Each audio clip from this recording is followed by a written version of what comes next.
So thank you very much for inviting me, especially to talk about something so close to my heart. Um, in 2 weeks' time, I'll be marching through a very significant street in London's East End, and I'll be then co-chairing a rally to mark the 85th anniversary of an event that went into London history and British history as the Battle of Cable Street. It happened in 1936. It was the most iconic clash between fascism and anti-fascism in Britain in that stormy decade. But every battle has a backstory and an aftermath. And I'll start the backstory of this one in 1929. I'm going to share a few images while I'm talking. I've got more images I share towards the end, but I'm going to start by sharing one now. If I know at least some of you are in America, and I won't have to tell any audience members in America the meaning of 1929. 1929, the reverberations of that economic crash, mass unemployment, hunger, were felt across the globe, including here in Britain. Many towns in the north of England which relied on one key industry were affected worst. London, with a more diversified economy, less dramatically, but certain London districts suffered very badly. The East End was hit hard right through the 1930s. The boroughs of Stepney, Poplar, Bethnal Green, which today comprise one borough, Tower Hamlets, were at that time home to more than 200,000 mainly impoverished, struggling people. And that included 60,000 Jews living in 1 square mile of Stepney. Many of them immigrants or children of immigrants who from the Tsarist Russian Empire, who settled mainly between the 1880s and 1905, when Britain adopted its first modern peacetime immigration law. Thousands of them used to queue every night outside the soup kitchen for the Jewish poor in Broome Street, Aldgate, with children in one arm and a saucepan in the other. And in March 1935, while they queued in the East End, an immaculately dressed, charismatic politician in his late 30s was at the same time addressing a crowd of nearly 10,000 people of all classes in the splendor of the Albert Hall, the concert venue in London's opulent West End. And he labeled the Jews, the nameless, homeless, all-powerful force, stretching its greedy fingers from the shelter of England to throttle the trade and menace the peace of the West, grasping the puppets of Westminster, dominating every party of the state. And that smartly dressed man, and you'll see his image on the bottom, on the right of the screen, wearing the tie there, that's the former Conservative, and then, until 1931, a Labour MP, Sir Oswald Mosley, the 6th Baron of Ancoats.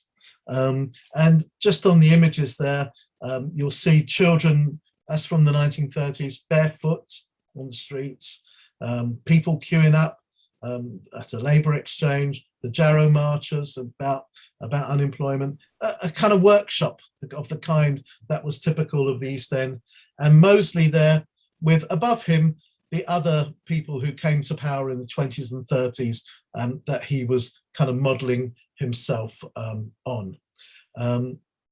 Okay, I'm going to just, oops, I didn't mean to do that. I'm going to come back. I wanted to stop the share there, but okay, here we are. Yeah, going to stop the share there for the moment.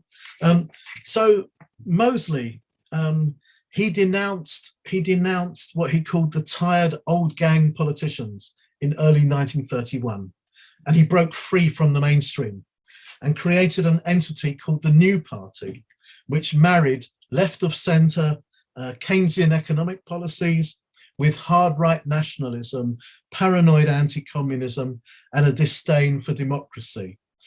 Some Labour politicians followed him and into the New Party, attracted by his personality and also his economic ideas, only to find the movement rebranded 20 months later as the British Union of Fascists, which Mosley described as a party of action based on youth that will mobilize energy, vitality, and manhood to save and rebuild the nation. Quite a lot packed into that little quote. Gendered language, appeal to generational politics that always ignores class, and that savior complex, where you can guess who will be the lead savior. However short-lived the new party phase was, that was where he began to articulate the style and philosophy that would become emblematic of the fascist movement he would later found. And in his new party journal, he wrote this statement. I'm going to share the screen again. So have a read of this statement in the middle of the slide there.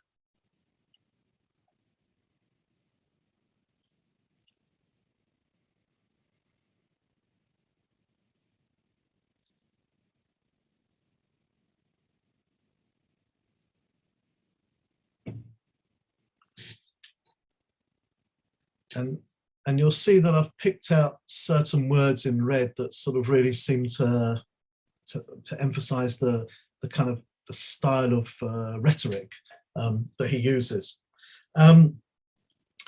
So by the time it evolved into the ultra-nationalist British Union of Fascists in 1932, promoting a Mussolini-style corporate state, the seeds of anti-Semitism were visible too.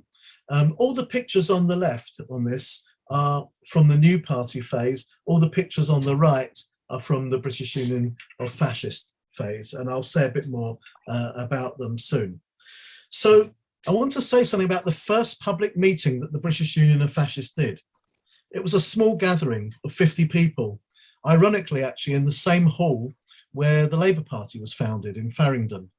The Farringdon Memorial Hall, and there was about 50 people, including a small group of hecklers. And Mosley tried to humiliate those hecklers before they were violently removed by a defence force, his own fascist defence force, who came to be known as the Biff Boys, now dressed in shiny black shirts and boots. He ridiculed these hecklers as three warriors of the class war, adding for good measure, and all from Jerusalem. Now, they may or may not have been Jewish, and if they were so, they were much more likely to have come from Poland or Ukraine than Jerusalem. But the fact that Mosley was as concerned with their ethnicity as with the content of their interruptions, I think says something about his mindset. So who trained the Biff Boys? Well, it's the two people you can see on the left-hand side of the screen facing you. The top one is Peter Howard, educated at Oxford, captain of the England rugby team. The other, just below him, is a recently retired boxer from the mean streets of the East End. His boxing name was Ted Kid Lewis. His actual name was more interesting. It was Gershon Mendeloff. He was from a Russian Jewish family. Interesting. This guy was Mosley's bodyguard in the early years. My grandfather, incidentally, was a boxer in the East End. I knew him as Sid. His boxing name was Kid Stanley of Aldgate. Anyway, in the British Union of Fascists' first 2 years, it took its cross-class appeal around the country, opening 500 branches. It gained 40,000 members and a large hinterland of supporters. Money was pouring into the movement. But Mosley began to believe his own greatness a little bit too much, and they overreached themselves with a series of indoor rallies in the capital city, the third of which, a 15,000 strong meeting at Olympia Exhibition Centre, saw extreme physical violence meted out to opponents by stewards right in front of those that they wanted to impress. Just before I move on to the next slide, which has got some image from Olympia. So the bottom left picture Mosley and his friends there are looking a little bit glum. That's the new party phase, where 5 months after they created the new party, they had to fight a general election, and they lost. And 4 other MPs, Labour MPs, had moved over with Mosley, and they all lost their seats. But moving to the right of the screen, you can see them in their characteristic black shirt uniforms. Their newspaper, the Black Shirt, this was a weekly newspaper from the beginning of 33. And you'll see there's a underneath the headline, the title, there's a motto, Britain First, which is the name of a current fascist group in Britain. But don't think that they're clever enough to think up their name by themselves. They lifted it from Mosley. Above that, you've got the emblem of the fascist movement, red, white and blue with a lightning flash. And you've got Mosley there, the picture with Mussolini. Above that, they admired each other quite a lot, at least in the early 30s. And you've got some women, fascist women, because there are a number of women members of the fascist party, including some former suffragettes, which is something we might want to pick up in the discussion afterwards. But that's an image from Olympia, where, as I say, there were 15,000 people in attendance, but there was a lot of violence that night. Hecklers beaten by black shirt stewards right in front of everyone, and then thrown out the building. In autumn 1934, as support from the rich and the powerful waned for the fascists started to reorientate themselves by taking a populist fascist message to a small number of predominantly working class areas. Its newspaper proclaimed, "We are now the patriotic party of the working class." Now, I'm going to leap forward 72 years here to a man called Paul Nuttall, who succeeded Nigel Farage as the leader of the racist libertarian right-wing party UKIP, giving a press conference on his first day as leader. And remember that quote I just said to you, "We are now the patriotic party of the working class." So Paul Nuttall declares, "We are now the patriotic party of the working people." He used to be a further education lecturer in history. I don't think he was ignorant of where that quote came from. And I know something else about him which also gives some of that away as well, which I may tell you after. Its first East London branch was established in Bow, beyond the main Jewish area. And one of its first activities, this was in autumn 1934, one of its first activities there was to make an incursion into the Jewish district. According to their own newspaper, the Black Shirt, it reported, "The Black Shirts marched in procession from Bow branch premises into Stepney Green, where a large crowd of people had gathered, which later increased to well over 1,500. The Black Shirts had a very noisy reception, as the larger part of the audience were aliens who resented British people holding a meeting in what they considered to be their own territory." Now, as you can imagine, fears grew among local Jews. The fascists themselves seemed genuinely surprised at how readily their message was absorbed by the locals beyond the Jewish area. A year after the Bow branch was formed, one of the regular columnists of the Black Shirt, a man called Clement Bruning, wrote, "The most surprising phenomenon in the growth of British fascism is the great popular support we have gained in East London. It would be superficial merely to attribute our East End strength to the natural and healthy anti-Semitism, which is always to be found in areas thickly populated by Jews. We are winning wholehearted adherents because we have preached a cause and a system, bringing hope and sunlight into lives darkened by long years of hunger, squalor, and despair. We have shown them a way to cast off the foreign yoke of a domineering, all-pervading Yiddish culture, which strives to make East London take on the character of Odessa or Warsaw. Now, there's an interesting brief aside about Clement Bruning, who died in an unlikely place for a fascist in 1941. In 1939, Bruning, who was of mixed English and German parentage, was working in Frankfurt for a German news service.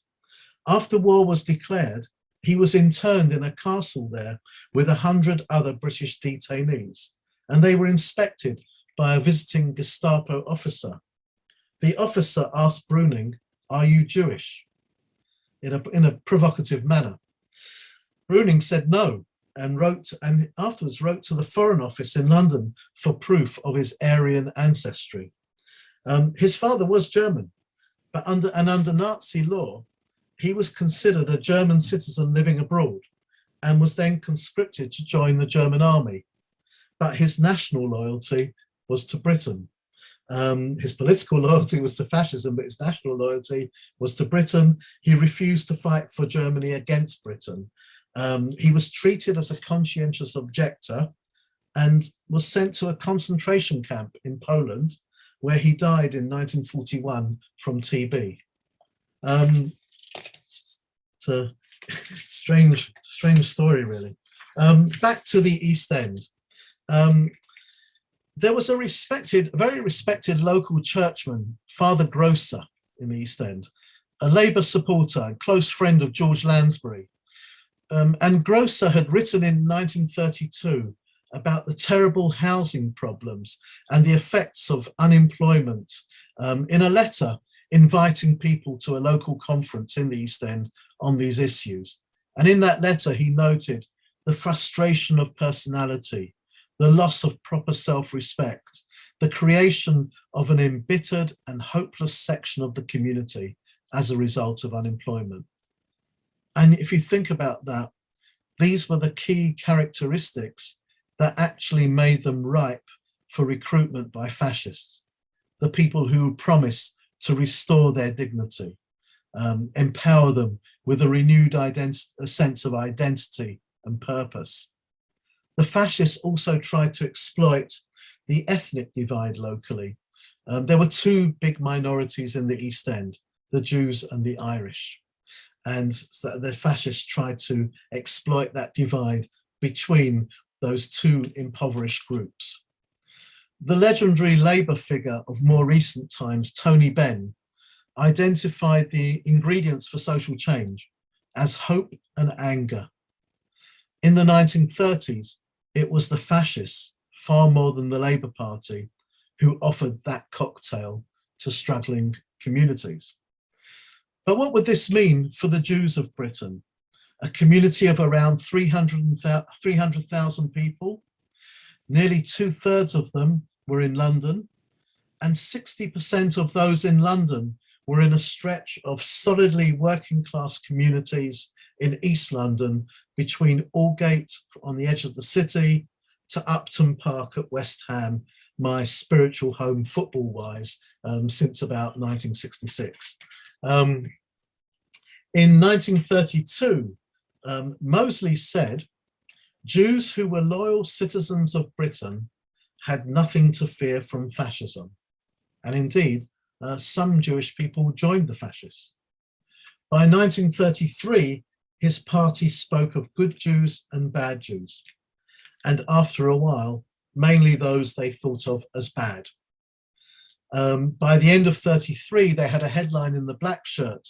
That's when there was tension in November 33 between Britain and Germany. There was a headline, "Shall the Jews drag Britain to war?" Not shall this Jew or that Jew, it was the Jews in general. And they banned Jews from joining the fascists at that point. They weren't exactly queuing up.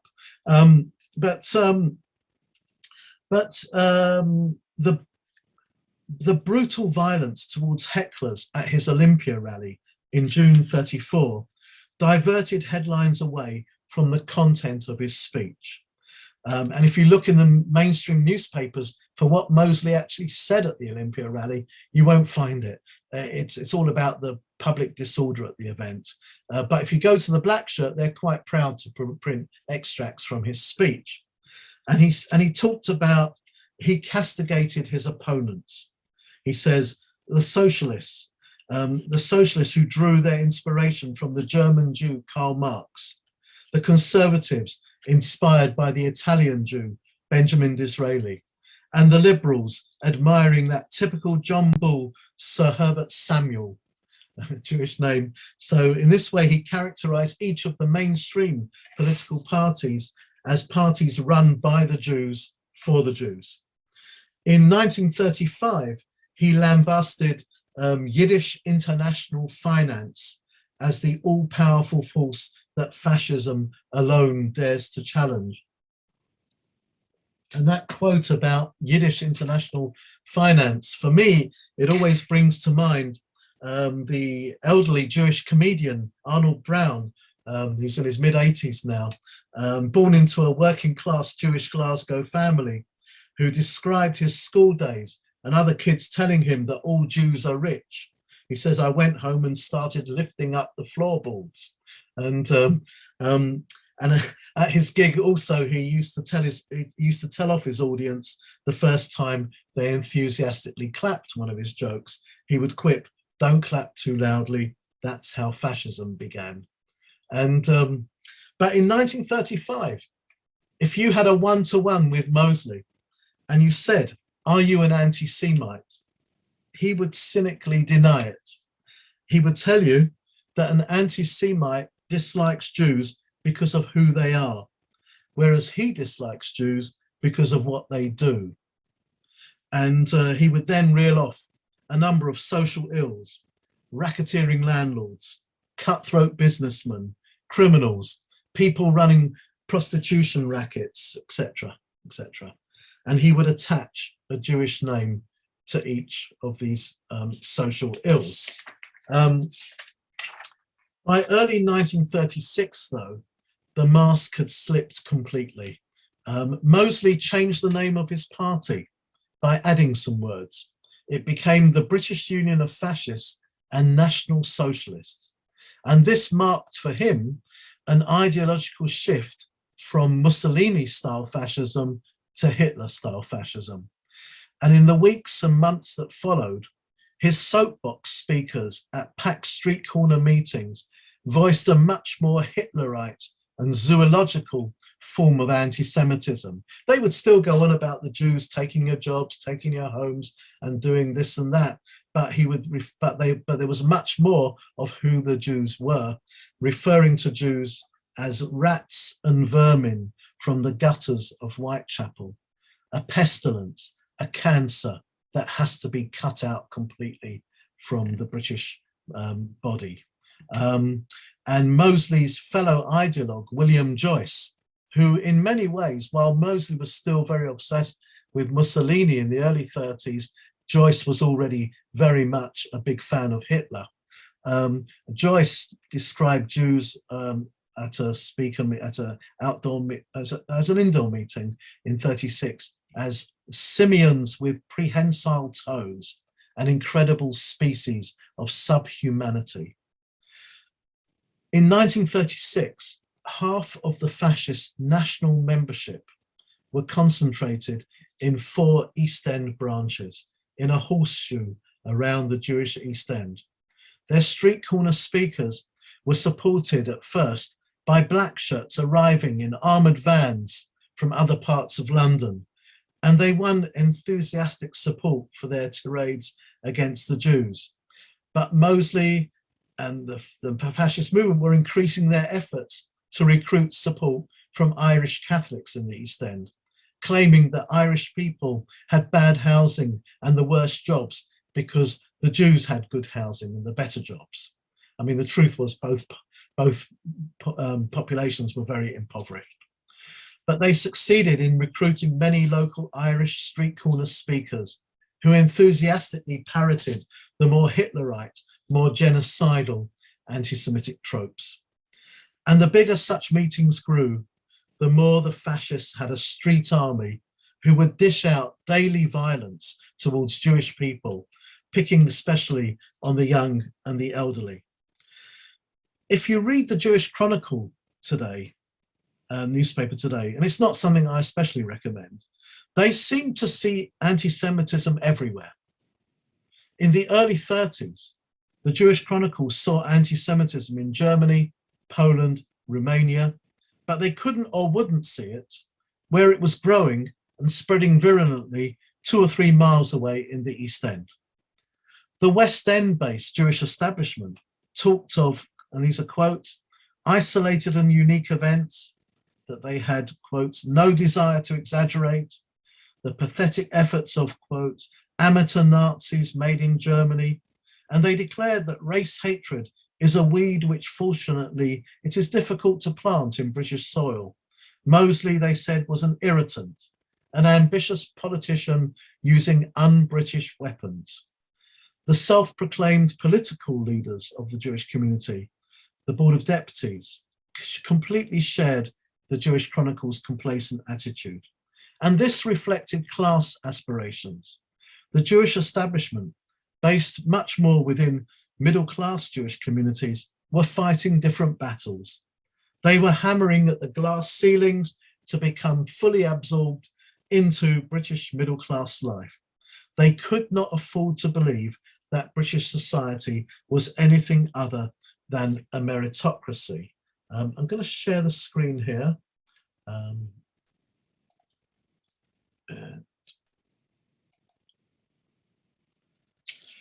Okay, so with all the violence that was happening on a daily basis in the East End, it was coming to the attention of people in Parliament. In March and July 1936, the House of Commons debated the mounting terror. George Lansbury, MP for Bowen Poplar, an East London seat, said, unless this thing is put an end to, I've known East London all my life, there will one of these days be such an outburst as few of us would care to contemplate. And you'll see another one of his statements on the screen there. A fellow Labour MP, Dennis Pritt, said if the government did not act, there would be pogroms in this country.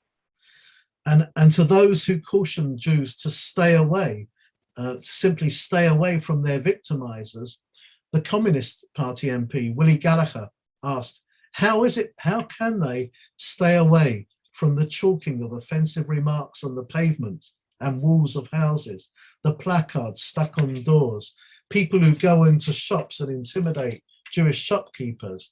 He said, Jewish pedestrians set upon by gangs of thugs would be only too glad to stay away. And if you look in Hansard, you'll find some really interesting contributions by the local MPs describing the people who are doing the violence and the people who are receiving the violence. And it's very clear it's a one-way street. But at the end of these debates, the Home Secretary, Sir John Simon, said, the best thing we can do is appeal to everyone on all sides to behave reasonably, which wasn't much good.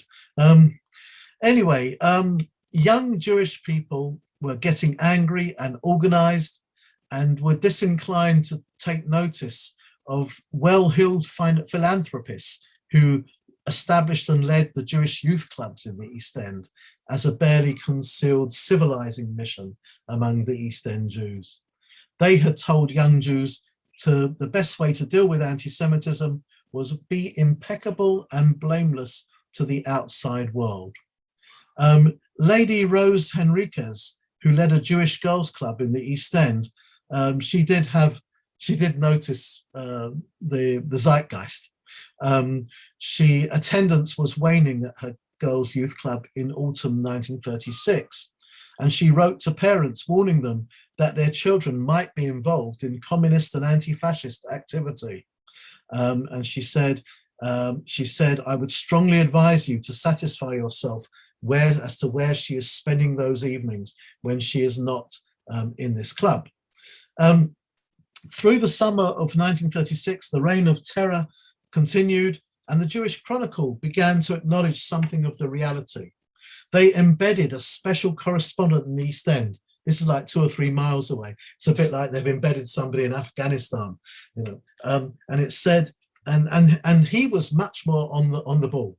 He wrote, if the black shirts are allowed to continue their villainous campaign of lies and incitement, racial riots must not be regarded as an improbable result. Letters poured into the paper, calling for steps towards self-defense.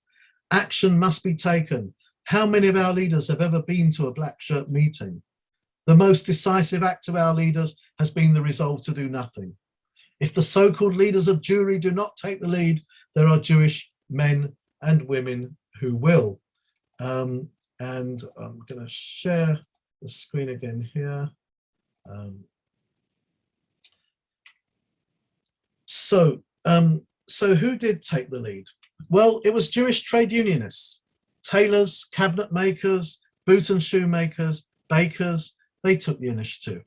Through the Workers' Circle, a left-wing friendly society established locally by Yiddish-speaking immigrant workers in 1909, a grassroots conference was organized with delegates from nearly 90 local bodies, synagogues, youth clubs, trade unions, friendship societies, out of which emerged a militant united body, the Jewish People's Council against fascism and anti-Semitism. It set up its own street corner platforms to challenge the fascists and sought support from non-Jews who it said were equally threatened by fascism. And Jewish and non-Jewish speakers regularly shared platforms of the Jewish People's Council at their indoor and outdoor meetings. The Jewish People's Council had an analysis. They described anti-Semitism as both a rallying cry and a smokescreen, hiding from the British people the true purpose of fascism. And they said the struggle against anti-Semitism is as much a task for the British people as a whole as for the Jews, and the struggle against fascism is a task for the Jews as much as for the British people as a whole. And they sought to build an anti-fascist majority in the East End made up of its different communities. This was about Jewish, non-Jewish unity against fascism. I'm going to just go to the next slide. In late September, posters like the one you'll see on the left-hand side of the screen, posters went up threatening a fascist invasion of the East End on October the 4th. One elderly resident, a local resident, asked by the Communist Party's Daily Worker why Mosley wanted to come to the East End, responded, "Mosley's not coming here to convince the Jewish people of the benefits of fascism." In 2 days, the Jewish People's Council collected nearly 100,000 signatures, real signatures, this is not e-petitions, of local residents on a petition handed to the Home Secretary by local Labour mayors, demanding that the Home Secretary bans the march. The Home Secretary refused to intervene, citing free speech and free movement. But the Jewish People's Council had a plan B. And the next day, they published thousands of leaflets saying this march must not take place. And if the government won't stop it happening, the people would. The Independent Labour Party, one of the bodies that had helped to form the Labour Party in 1900, but had broken away in the 30s leftwards, hired a van with a loudspeaker, which toured the East End streets on the Thursday night before Sunday's march by Mosley. And they urged people to come and barricade every entrance to the East End on October the 4th. They received unexpected helpful publicity from the right-wing press. The Evening Standard covered its hoardings with, quote, "Big ILP counter rally." It was a great advert. The Communist Party, which had up to then played the leading role in the leading militant role in the British anti-fascist movement, faced a difficulty. It had already committed its forces to a demonstration in Trafalgar Square on October the 4th, led by the Young Communist League in support of the Spanish Republic under attack by Franco's forces. 2.5 months earlier, the Spanish Civil War had broken out. They could not be in two places at once. Their first response was keep the Trafalgar Square rally, then head back to the East End to demonstrate against Mosley and hold a rally in the East End that meeting about fascism in Spain and in Britain. But the local branches of the Communist Party revolted against that. And there was an enormous row that week, and the Central Committee of the Communist Party relented on the Wednesday night before the Sunday. And their leaflets, and you can see one there on the right-hand side, which was calling people to demonstrate in Trafalgar Square, were printed over. Alteration, rally to Aldgate, 2 p.m. And their members then engaged in 72 hours of non-stop activity to mobilize protesters for the East End protests, whitewashing the walls and pavements of the East End with anti-fascist slogans, especially "They shall not pass," mirroring the Spanish slogan, the slogan in Spain, "No Pasaran," a slogan which actually originated in the First World War. On Friday, the 2nd of October, the Jewish Chronicle published an urgent warning there, and you can see it on the right-hand side of the screen, telling Jews to keep away from the route of the Black Shirt March, and saying that if people went out to demonstrate, they're actually aiding anti-Semitism. The Board of Deputies provided similar messages for rabbis to read out in synagogues on the Saturday, the day before, telling congregants stay indoors. The Labour and Liberal press, the Daily Herald, News Chronicle, Manchester Guardian, told people steer clear of the event. Leaders of the mainstream parties, including Labour and the TUC, told people similarly. They all misjudged the mood of the people, or rather, the peoples of the East End, Jewish, Irish, English, who ignored them and came out to defend their area as a living, breathing, multicultural area. Their numbers were boosted by grassroots Labour Party members and trade unionists, many from the Labour Party's youth section, the Labour League of Youth, who were militant anti-fascists, often at odds with the party hierarchy. I believe they were closed down in 1937. Just going to move on to the next slide, get through a few slides quite quickly here. This is Gardener's Corner. On the left-hand side, you can see Gardener's Corner at Aldgate. It was a real landmark at the entrance to the East End. And Gardener's, and on the right is what Gardener's Corner looked like on the day that Mosley wanted to come into the East End. It's jam-packed with people, tens of thousands of people were there. And there's some trams at the back of the photo. Some anti-fascist tram drivers left their trams in a line, parked them there, and then went off as a barricade. But the people were the real barricade. The Daily Herald described the scene: bursts of shouting, cheering, and booing, the sound of police whistles, the galloping horses of mounted police, clanging of ambulance bells, the roar of buses, racing extra police to the scene, all the time the crowd shouting in unison, "They shall not pass." When mounted police use their truncheons indiscriminately, but failed to clear a path at Gardener's Corner, they then sought to clear a path on a parallel road further south, closer to the River Thames. And this was Cable Street, a very narrow street, mainly Jewish at one end, the end where the protest would have reached first, and mainly Irish at the other end. About the first 2/3 of Cable Street was mainly Jewish. Fascists and anti-fascists had been battling for the hearts and minds of the Irish communities. And on this day, Irish dockers and Irish railway workers in particular, the most trade unionized sections of the Irish community, came to the Jewish end of Cable Street to help the Jews, help their Jewish neighbors, help them build the barricades. There were several improvised barricades in Cable Street. The first one you can see in the bottom left picture, a turned over truck. There were others made of sheet metal and wood, and all with furniture pushed up behind them. Some of the fiercest fighting between anti-fascists and the police, who were trying to clear a path there, happened at the entrance of Cable Street, close to where my grandfather's cousin Harry and his wife Olive and their children lived above a shop at number 27 Cable Street. There were 84 people were arrested, 79 of them were anti-fascists. One, a young Jew called Charlie Goodman, and you can see him being arrested on the top right there. There's also a woman called Blanche Edwards on the left being arrested. Charlie Goodman was somebody I knew well. He died about 25 years ago. I had the privilege of sharing anti-fascist platforms with him in the 80s and 90s.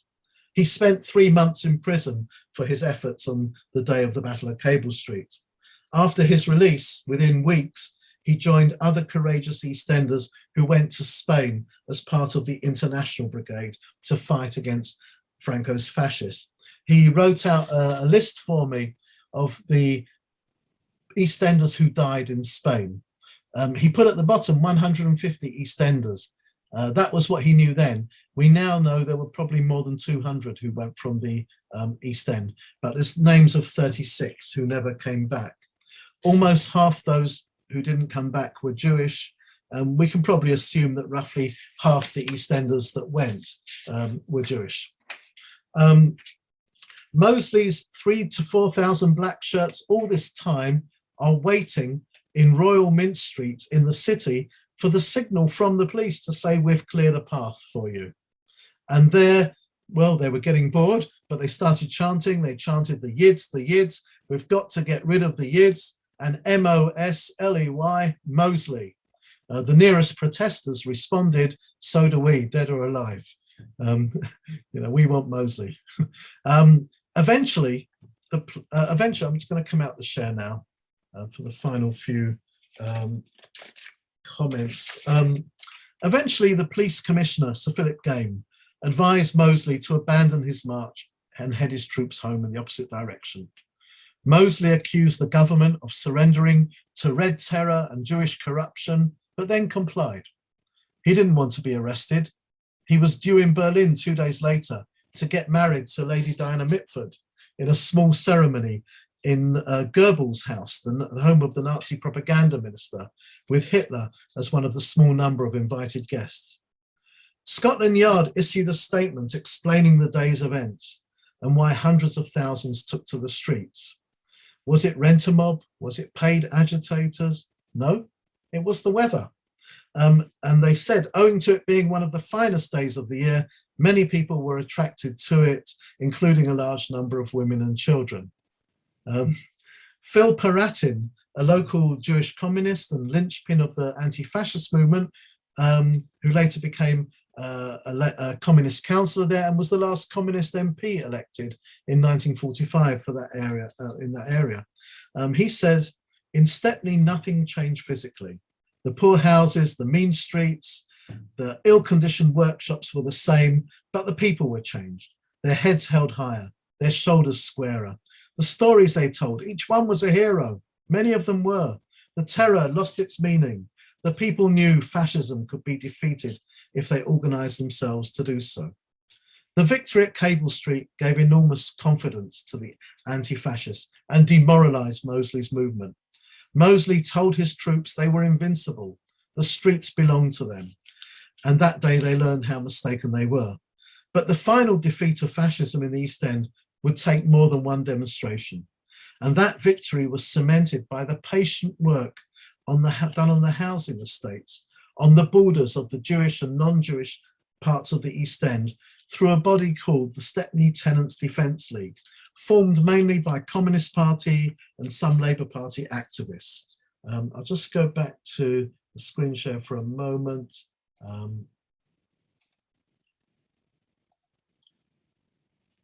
There's a couple of images from the Tenants Defence League.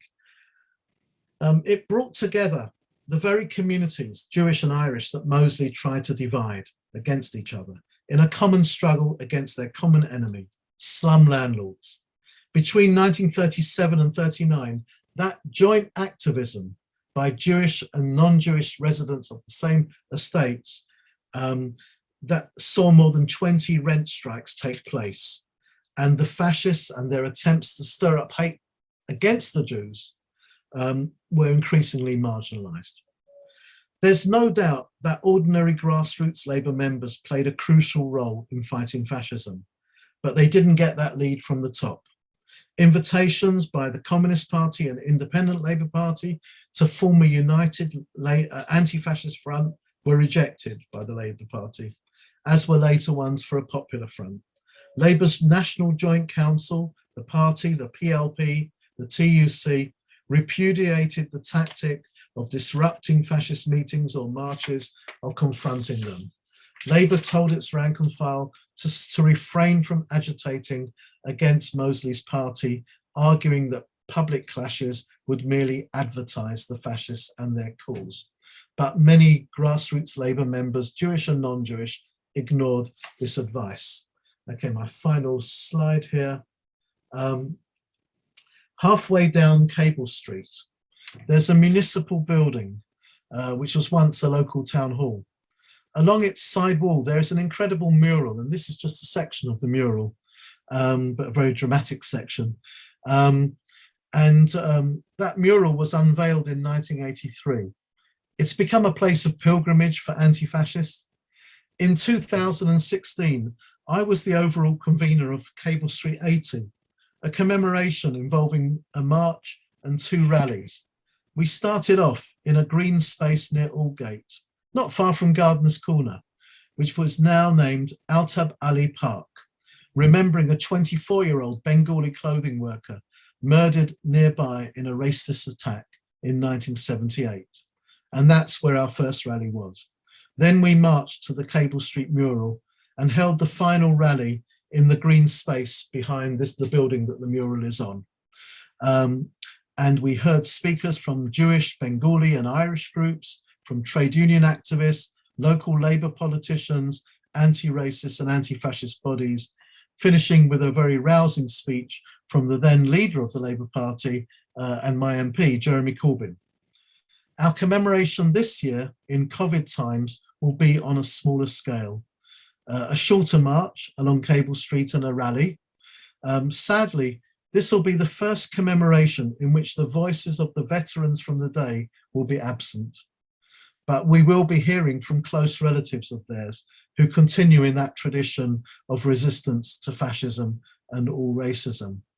And among the additional speakers will be the excellent new MP for that part of the East End that includes the mural. That's the Labour MP Apsana Begum, elected in 2019, one of the few successes for Labour in that election. And I first met Apsana at our ceremony in 2016. She was one of the volunteer stewards on the day.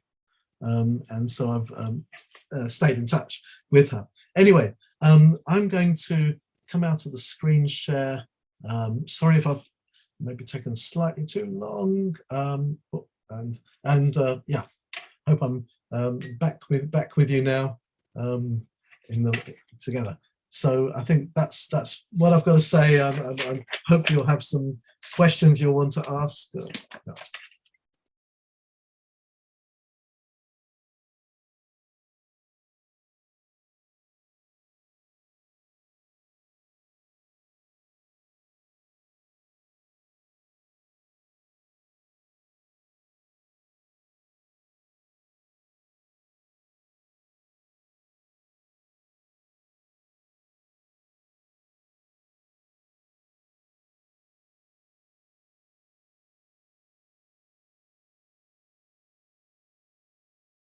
I'll deal with them in the order they came up.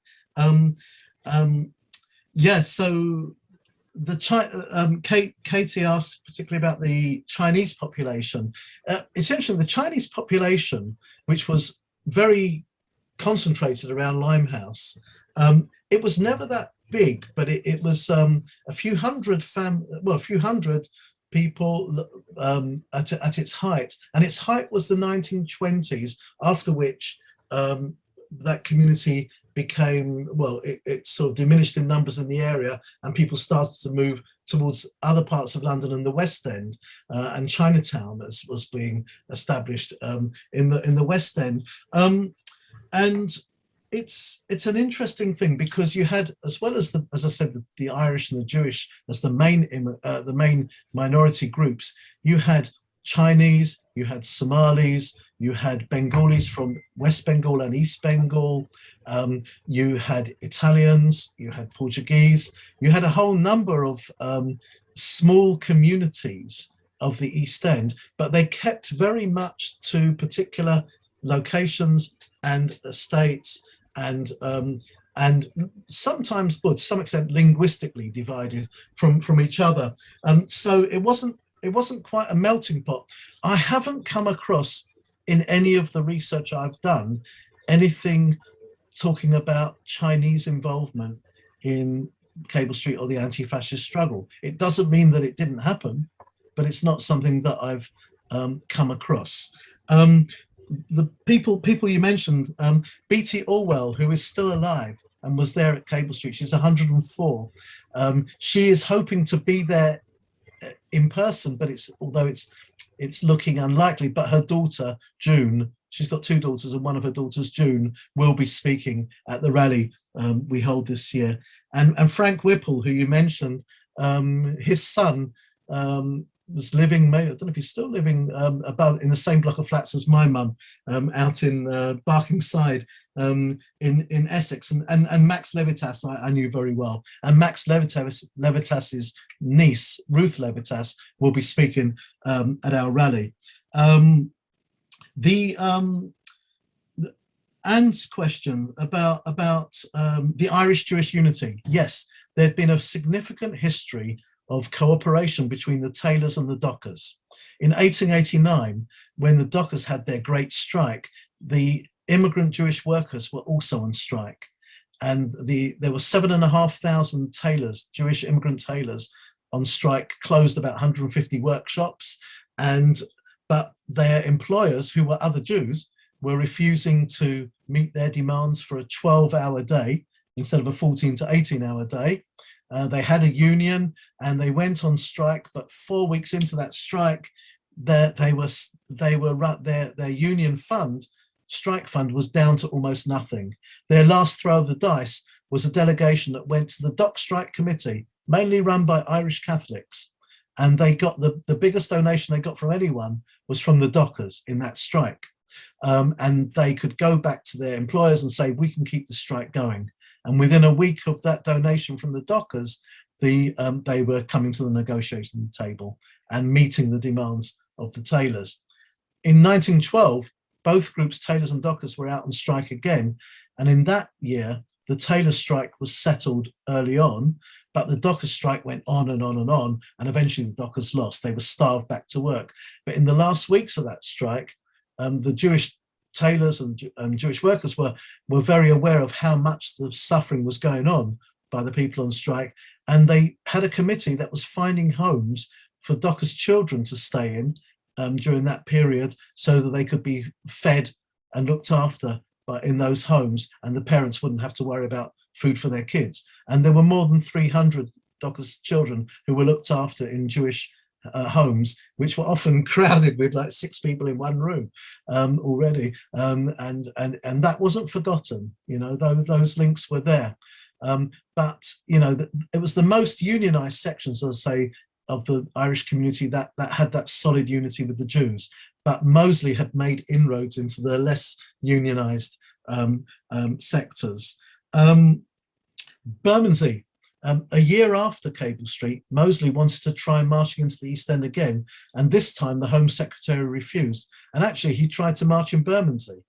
And you had a similar story of barricades along Long Lane between Borough and Bermondsey.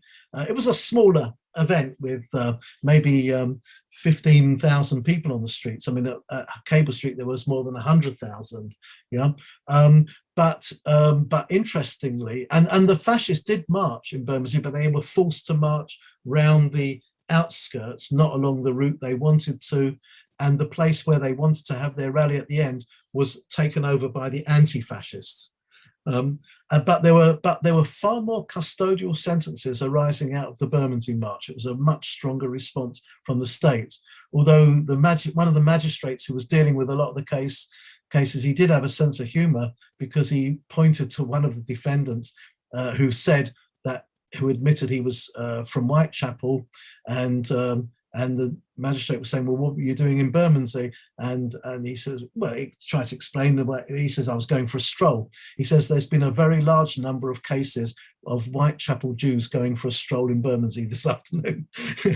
And, you know, so there is a history there which needs to be told. I do talk about that in the book Rebel Footprints, and also on walks that I do through Bermondsey. But the general point about history in school, I mean, I do what I can to get involved. I was a primary school teacher for many years, and I do what I can to get involved with educational projects with an aim of getting some of that stuff into schools. And I've done some workshops about Cable Street in some local schools, including a Catholic school in the East End. And at the moment, on a voluntary basis, I'm involved with a project called Brick Lane 78, which is about the Bengali community in that period who were under attack by the National Front. And we're interviewing people, making oral histories of the activists in the Bengali youth movements who took the fight to the racists and fascists of the National Front, and getting their history in their own words. And we hope within the next year, there'll be a number of different products coming out of that. And one which I'm going to be working on is some materials which hopefully can be used in schools and youth groups on that. Jerry's question about the Young Zionists and the Young Communists and the Labour League of Youth, very interesting. I mean, in general, Zionism in general was quite a marginal feature in the East End of London. It was more popular among young people growing up in the more middle class Jewish communities, but there were some local Zionist groups, and the Jewish People's Council, among those 90 or so groups it came to that conference that it emerged from, it included a small number of Zionist groups. But at that point, there were young Zionists who were anti-fascist and who had as little respect for the Board of Deputies as any of the other, young Jewish people who were sort of more socialistic, more communistic, rather than nationalistic, Jewish nationalistic. The Board of Deputies was seen as a very out of touch body. And in fact, the irony of this, actually, in terms of things today, is that at the time, the Board of Deputies was run by right-wing anti-Zionists, people who didn't want Jewish nationalism to clash with their British patriotism. So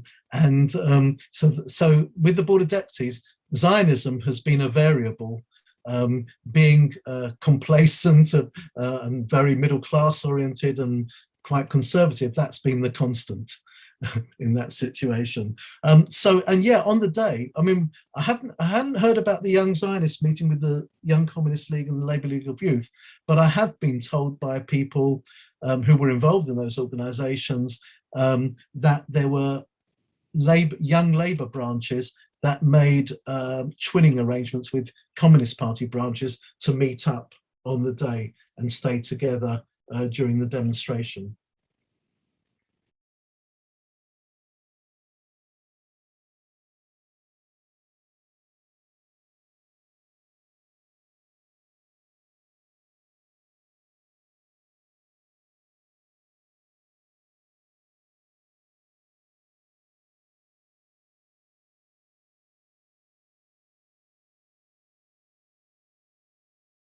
Danny asked about, mentioned a radio interview.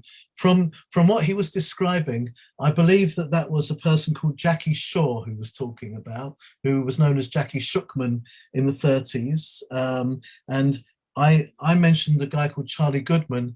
Charlie and Jackie were best friends, and they both did 3 months in prison.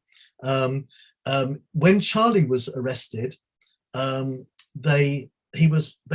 6 policemen held him horizontally, and used his head as a battering ram for the charge room door. He was in and out of consciousness. And when he was more conscious, he noticed he had his jacket pocket was bulging and there were little rocks in there. And he hadn't put them there. I mean, Charlie had been shoving and pushing and shouting, but not doing anything violent. But that was used against Charlie as evidence why he should be put in prison. His friend Jackie actually had thrown something at the police, a little rock at the police. In court, when he was asked about it, his defense was not the best one. He said, "I didn't, and besides, it missed." and he got 3 months. But the reason why he ended up in the West Country, in a prison in the West Country, because at first I think he was in Wormwood Scrubs. But one of those people I talked about from the Jewish establishment, who were leaders of youth clubs in the East End, was also a magistrate and went to visit Jewish prisoners every so often. And when they were lined up, and it was a guy called Basil Henricus, and who I mentioned about Lady Rose Henricus, that was his wife. And Basil Henricus was asking them why they were in prison, and mostly it was for petty crime, and they were assured, they would be supported, they would be helped. Got to Jackie Shuckman, and when Henricus asked him why, he says it was for fighting fascism, and Henricus went into a rant about how he should be at home helping his mother prepare the Sabbath and all this kind of stuff, and not going onto the streets demonstrating. And Jackie Shuckman basically said to him, if it wasn't for me and Jews like me, we wouldn't, our mums wouldn't be able to light the Sabbath candles in peace, and so why don't you, and he said, why don't you piss off, he said to Henricus. And the next day he was sent to a prison out in Bristol, more than 100 miles from his family, who couldn't afford to go and visit him, make visits to him. And Jackie, who changed his name to Shaw, who was a cab driver after the war, and he fought in Spain. He got out to Spain kind of by unofficial routes, and he was there for 6 months. They found he was only 18 years old, and you had to be 21 to be in the International Brigade, and they sent him home again. But he was also active in the 43 group after the war that has been mentioned. I know his son, Freddie Shaw, who's still alive. And the role of the 43 group after the war is a very significant story, but it is a whole other story to tell you. And again, the role of the Board of Deputies in relation to the 43 group does not cover them with glory. Joe's question very interesting, about the other communities outside of London where fascists were organising. In recent years, I've been invited to speak at Stockton a few times, where they've now got a really nice plaque commemorating the 85th anniversary of a clash with the fascists in 1933. They were really on the ball about this in Stockton, and also in Manchester and Leeds there were very big demonstrations, and certainly by 36 the main place that Mosley was concentrating on was London, East London, but also he had groups in Manchester and Leeds, and some in the northeast that was still, and in Scotland that was still significant for him. But the common factor among the resistance to fascism in these places, the Communist Party would have to take a lot of credit for their role in the anti-fascist movement in all these places. The Leeds case is a very interesting one for two reasons. It happened a week before Cable Street. And in that case, and they were going to march right through the heart of the Jewish area, and the local police took the decision to divert the march away from the Jewish area. That didn't happen in London. In London, the Home Secretary said, no, they can march into the East End. But in Leeds, they were diverted. But even then, it didn't avoid a big clash happening, because people in Leeds didn't want the fascists there at all. And there was a court case involving a 19-year-old non-Jewish guy who was on a charge of throwing a stone at Mosley, which also missed, And he was asked by the magistrate, why did you throw it? And he says, because he was saying terrible things about socialists and terrible things about the Jews. And the magistrate basically said to him, well, if you weren't Jewish, why would it matter to you? Which is a terrible question, really terrible, the values behind that. So in my mind, that young 19-year-old is a bit of a hero, really. Solidarity between from non-Jews to Jews in the anti-fascist struggle.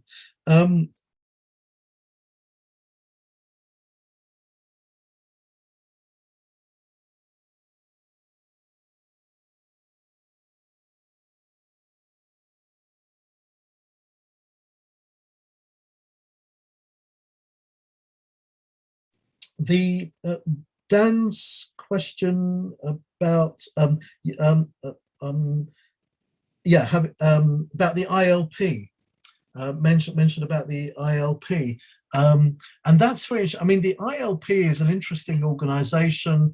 It had started before the Labour Party, but got absorbed within it, and then went independent and quite close to Trotskyism in the 30s, as well as its more long-standing pacifist position.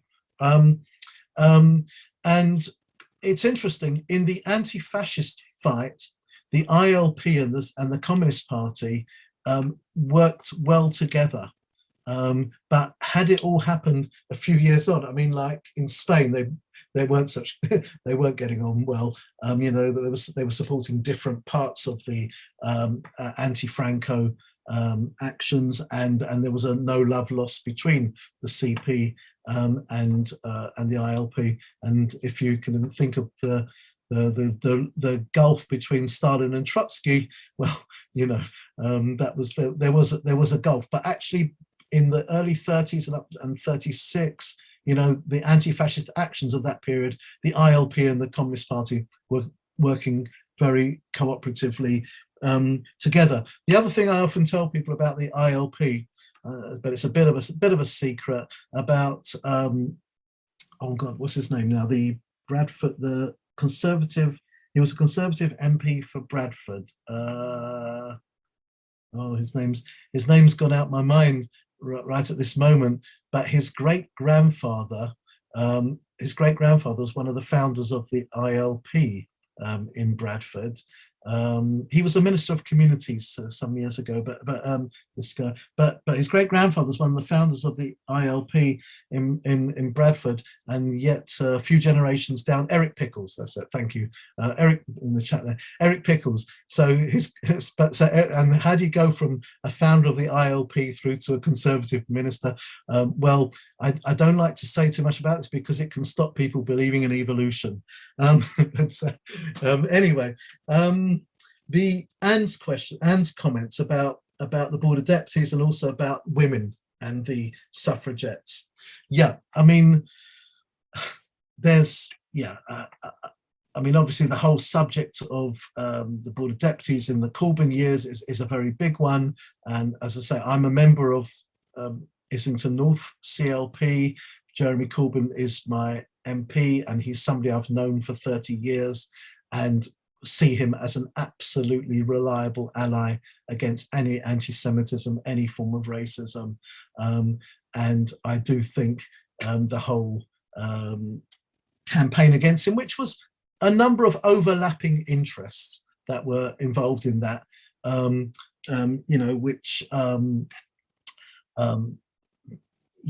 think a lot of that was based on well, the louder the claims, the less the evidence.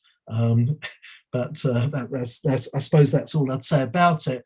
But the Board of Deputies has never been particularly a friend of the left or the Labour Party, and it's never been a friend of the Jewish working class, let alone the working class in general. And this really came home to me in a big way in 2019, a few months before, about 2 or 3 months before the election. I was at a book launch in the East End by a non-Jewish writer who's done a lot of works of fiction around 1930s, 1940s East End history. where she's interviewed women who are still living in the East End now for their memories. And a number of the women whose histories she quotes are working class Jewish women who still live in the East End, and when the Board of Deputies was saying about Jeremy Corbyn being an existential threat to the Jewish community, the concerns of those Jewish women were about, can they get their repairs done to their council flat? Can we have a really strong functioning NHS? What's happening around transport? It was everyday working class concerns that were there, top of their agenda, not what the Board of Deputies thought about what Jeremy Corbyn, what they think Jeremy Corbyn thinks about Palestine or whatever.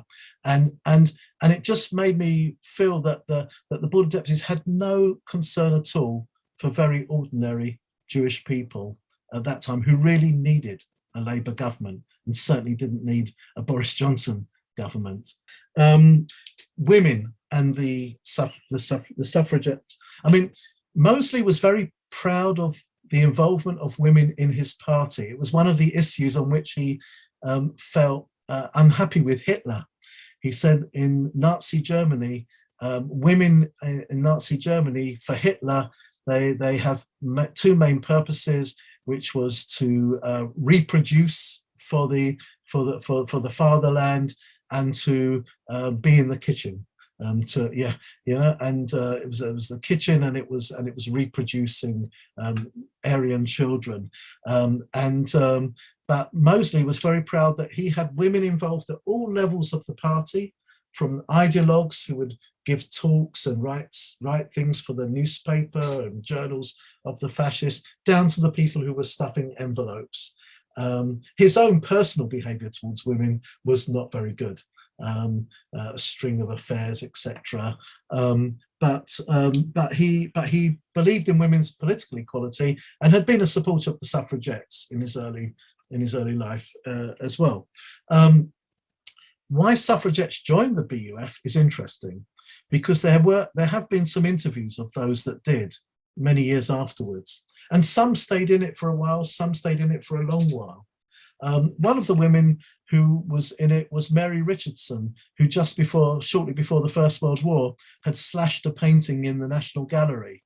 And she was one of those suffragettes that joined the fascists. But in the interviews, they talked about joining a party of action, a party that did things and wasn't just talking. And the British Union of Fascists, people didn't know exactly what fascism was at first. And they presented themselves Mosley published a book on the day the BUF was launched, The Greater Britain. It was about, they were the new force who were going to take Britain forward and make people proud to be British and build a better nation, a force for social progress. And a number of people were sucked into that and didn't realize what a poisonous thing they were being sucked into.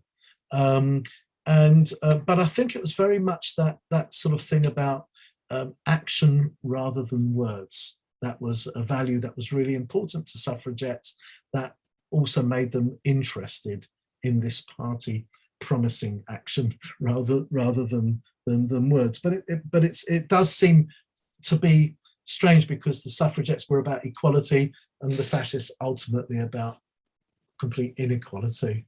Yeah.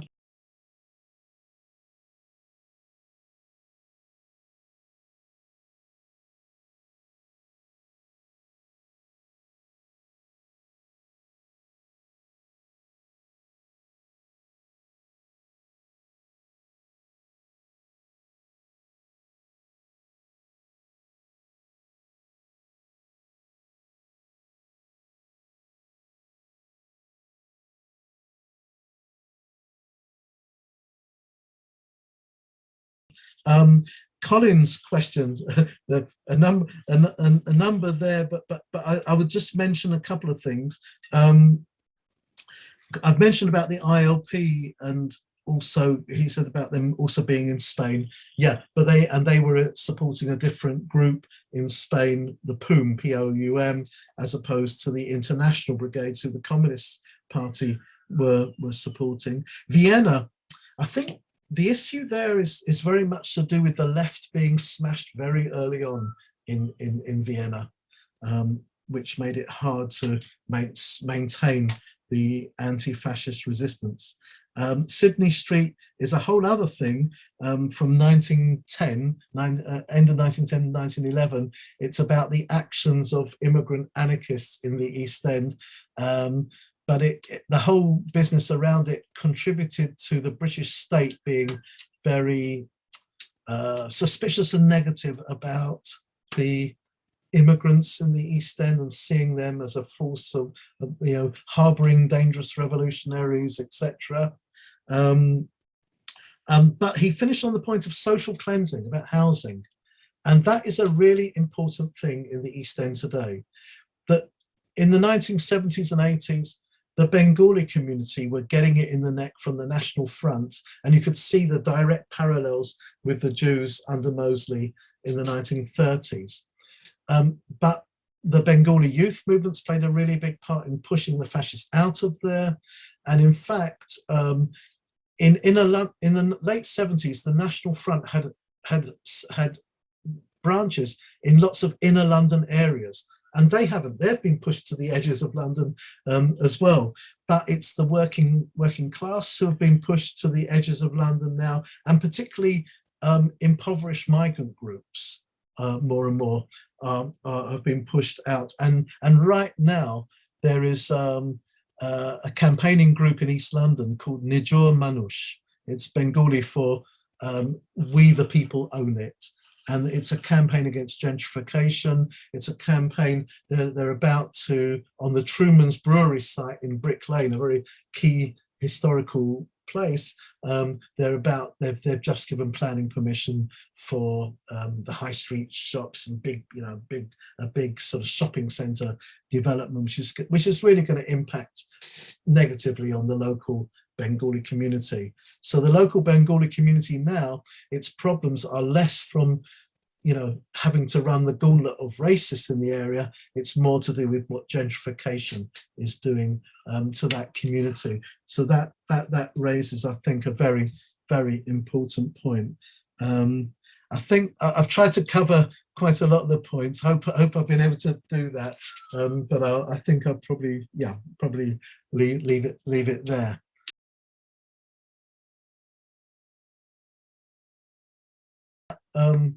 I know all of you people are abroad, but if you're back in London, if you're back in England anytime and you're in London, I do a program of walks, which I've started to do again as lockdown has we've started to get out the worst parts of it.